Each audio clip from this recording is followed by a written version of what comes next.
ሰላም ጤና ይስጥልኝ። እንኳን ወደ ሰላም ኦንላይን ትምህርት ቤት በሰላም መጣችሁ። በዚህ ቻናል አማርኛ፣ እንግሊዘኛና ሂሳብን ለጀማሪዎች በጣም ቀላልና ማራኪ በሆነ መንገድ እናቀርባለን።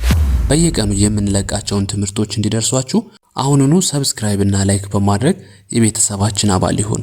ከዚህ በተጨማሪ በግል ለመማር የምትፈልጉ ልዩ ዕድል አዘጋጅተናል። ባላችሁበት ሀገር ሆናችሁ የዕለት ተዕለት ስራችሁን ሳይሻማባችሁ በቀን 1 ሰዓት ብቻ በመመደብ ራስዎን ወይም ልጆችዎን ያስተምሩ። አሁኑኑ በኢሞ፣ በቴሌግራም ወይም በዋትስአፕ በስልክ ቁጥር +251 924 43 05 42 ላይ በመመዝገብ የ3 ቀን ነፃ የሙከራ ትምህርት ያገኙ። ፈጥነው ይመዝገቡ። ዕውቀት ለሁሉም። በዛሬ ቪዲዮአችን የምንማረው አማርኛ ቃላትን አገጣጥመን ማንበብ እንዲሁም እነዚህን አማርኛ ቃላቶች እንግሊዘኛ ሌተሮችን በመተካት እንዲሁ በአንድ ላይ እንዴት እንደምናነብ የማሳያችሁ ይሆናል ማለት ነው። አማርኛንና እንዲሁም አማርኛን በእንግሊዘኛ አቀላጥፋችሁ ማንበብ የምትችሉ ልጆች ይህን ቪዲዮ ማሳለፍ ትችላላችሁ። ሰው ቀጥታ ወደ ቪዲዮ እንሄድ። ሁላችሁም ላይክ እና ሰብስክራይብ በማድረግ ጀምሩ። መልካም ቆይታ። ከዚህ ላይ እንደምታዩት ሂ ትባላለች። ያ ሶስተኛ ድምጽ ነች። ሀ ሁ ሂ ሶስተኛ ላይ የምናገኛት ነች።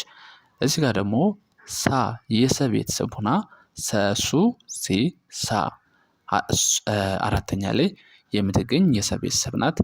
ከዛ ይችኛዋ ደግሞ የበ ቤተሰብ ነች። በ ቡ ቢ ባ ቤ ብ ስድስተኛ ላይ የምትገኝ። ብዙ ልጆች ሁለተኛ ላይ ቡ ብላችሁ ታነቧታላችሁ። ቡ ማለት ቅጥያዋ በቀኝ በኩል ነው። ይችኛዋ ግን ስድስተኛ ላይ የምትገኝ የበ ቤተሰብ ናት። ስለዚህ እነዚህን አሁን የጠራዋችሁን በአንድ ላይ ስናነባቸው ምንድን ነው የሚለው? ሂሳብ ሂሳብ ብለን እናነባለን ማለት ነው። ቀጣይ ደግሞ ከዚህ ላይ እንደምታዩት ሂ በሚለው ስትሬት ኤች አይ ነው። በባለፈው እንደነገርኳችሁ የአማርኛ አንድ ፊደላት ወደ እንግሊዝ ስንቀይራቸው 2 ሊሆኑ ይችላሉ፣ 3 ሊሆኑም ይችላሉ። አንዳንዴ ደግሞ 1 ሊሆኑ ይችላሉ፣ ሳድስ ድምጾች ከሆኑ ማለት ነው። ከዚህ ላይ ደግሞ ሳ በምንልበት ሰዓት ኤስ ኤ ነው። ኤስ ኤ ይሆናል ማለት ነው። 2 ናቸው። ብ በምንል ሰዓት ደግሞ ብ የበ ስድስተኛ ነው ማለት ነው። ከዚህ ላይ እንደምታዩት ሂ ኤች አይ ሳ ኤስ ኤ ብ በምንል ሰዓት ደግሞ ብ ይሆናል። ስለዚህ ሂሳብ የሚለው ከዚህ ላይ ይሄ የአማርኛ ጽሑፍ ወደ እንግሊዘኛ ሂሳብ ልክ እንደዚህ ማንበብ እንችላለን ማለት ነው። ወይም መጻፍ ትችላላችሁ በዚህ መንገድ። ሁለተኛ ላይ ደግሞ ሀ ይችኛዋ ሀ ወይም ደግሞ ሐመርዋ ትባላለች። የመጀመሪያ ነች። ለ የለ ቤተሰብ ሆኖ ሊ ለ ሳይሆን ሊ ሊ ለሉ ሊ ሶስተኛ ላይ የምትገኝ ነች ማለት ነው። ማ ይችኛዋ ደግሞ መሙ ሚ ማ አራተኛ ላይ የምትገኝ የመ ቤተሰብ ነች። ስለዚህ እነዚህን በአንድ ላይ ስንጽፋቸው ሀሊማ ሀሊማ የሚል ትርጉም ያለው ስም ይሰጠናል ማለት ነው።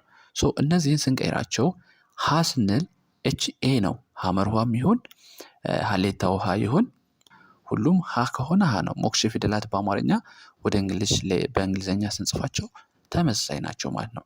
ስለዚህ ሀን እንደዚህ ጽፈናል። ሊ በምንልበት ሰዓት ኤል አይ ነው። ኤል አይ ነው። ኦኬ። ከዛ ማ በምንል ሰዓት ኤምኤ ኤምኤ ይሆናል። እነዚህን ሀሊማ የሚለውን ስንጽፈው ኤች ኤ ልክ እንደ ሀ፣ ሊ ስንል ኤል አይ፣ ማ ስንል ኤምኤ። እዚህ ላይ በጣም ብዙ ይሆናል ማለት ነው።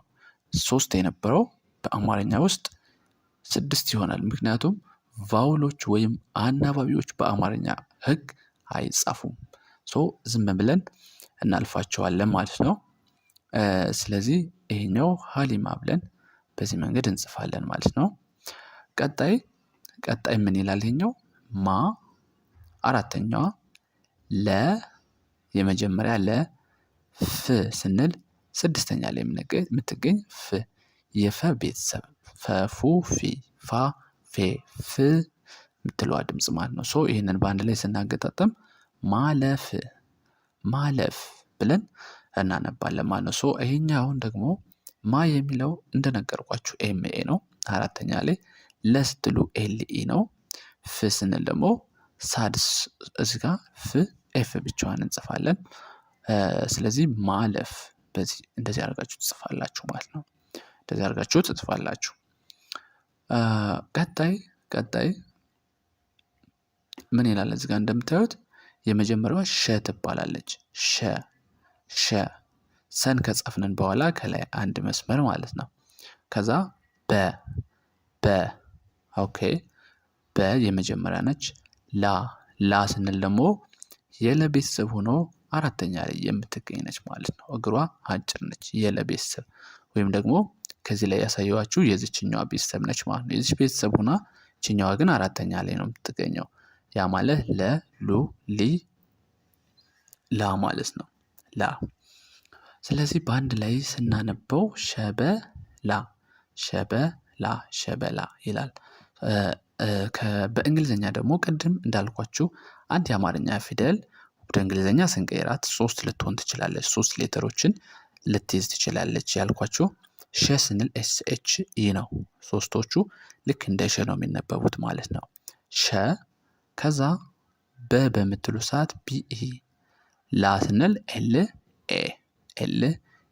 ስለዚህ ይህኛውን በአንድ ላይ አገጣጥመን ስጽፈው 7 አካባቢ ይሆናል ማለት ነው። ይኸው ሸበላ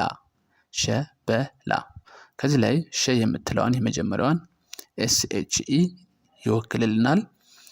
በ የሚለውን ደግሞ BE ይወክላል።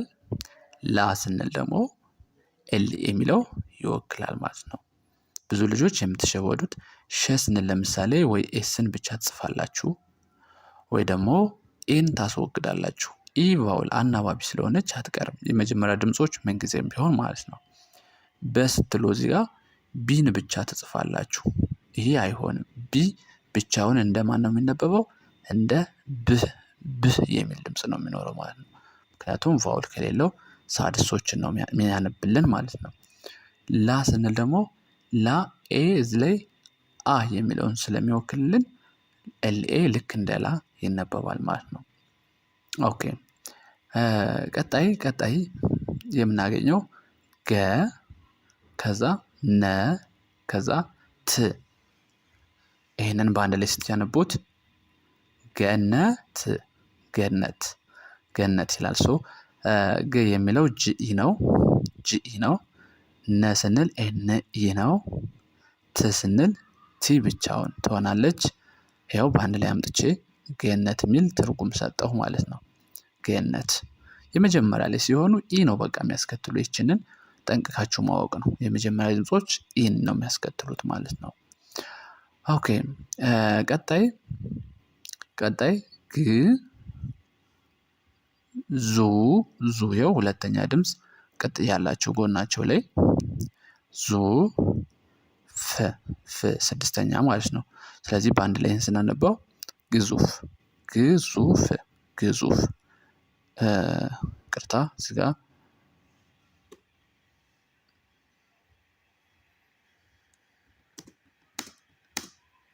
ግ ልክ እንደዚህ ማለት ነው። ግዙፍ ይላል ማለት ነው። ይሄኛውን በእንትን ስንቀይረው በእንግሊሽ ሌተሮች ግ የሚለው ስድስተኛ ስለሆነ ጅ ብቻን እንጽፋለን ማለት ነው። ዙ ስንል ደግሞ ZU ይሆናል። ZU ዙ የሚለው ምክንያቱም ሁለተኛ ላይ ዩን ነው የሚወስዱት ሁለተኛ ፊደላቶች ማለት ነው።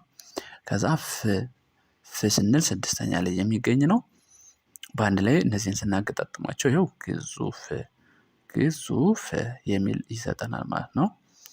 እሺ ከዚህ ላይ ደግሞ ል ከዛስ መ ከዛ ና ኦኬ ይሄንን ስታነቡት ልመና ይላል ማለት ነው። ስለዚህ ል የምትለዋ ስድስተኛ ላይ ስለሆነች ይኸው ብቻዋን አያችኋት። ምክንያቱም እቺ ስድስተኛ ስለሆነች ነው። ስድስተኛዎቹ ብቻቸውን ስለሚነበቡ ማለት ነው። መ ስትሉ ደግሞ ME ነው የመጀመሪያ ስለሆነ ME። ና ስንል NA አራተኛ ላይ የሚገኘው ና ይኸው እንደዚህ ጻፍኩ ማለት ነው። ልመና ይሄን ይመስላል። ወደ ቀጣይ ስንቀጥል ምን ይላል? እቺ ሰ የመጀመሪያ ነች። ከዛ ሜ ከዛ ን በአንድ ላይ ሰሜን ሰሜን ይላል ማለት ነው። ሰ ለሚለው ቅርታ ከዚህ ጋር ኢ አለች። ሰ የሚለው ኢ አለች ማለት ነው። ልክ እንደዚህ ሰ ማለት ኤስ ኢ ነው። መ ስንል ደግሞ ኤም ኢ ነው። ሜ ኢ እንደ አምስተኛም እንደ መጀመሪያዎቹም ታናብብልናለች። ከዛ ን ስንል ስድስተኛዋን ነው ምንጽፈው። ይኸው ሰሜን ሰሜን ብለን እንደዚህ እንጽፋለን ማለት ነው። ቀጣይ ቅ ከዛስ ኝ ከዛ ት ኦኬ ቅ ከዛ ኝ ከዛ ት ይሆናል። ሶ በአንድ ላይ ስተነቡትኛው ቅኝት ቅኝት። ከዚህ ላይ ኬ ልክ እንደ ቅ ትነበባለች። ኝ ስንል ጂኤን ይሆናል። ት ቲ ብቻዋን ትሆናለች ማለት ነው። እዚህ ላይ ስድስተኛ ድምጾች ስለሆኑ ነው ሙሉዎቹን ቫውል የሌላቸው ማለት ነው። እዚህ ላይ ብቻቸው እዚህ ላይ አሁን ኮንሶናንት ነው ይሄኛው ኤን እንጂ ቫውል ሌተር የለውም።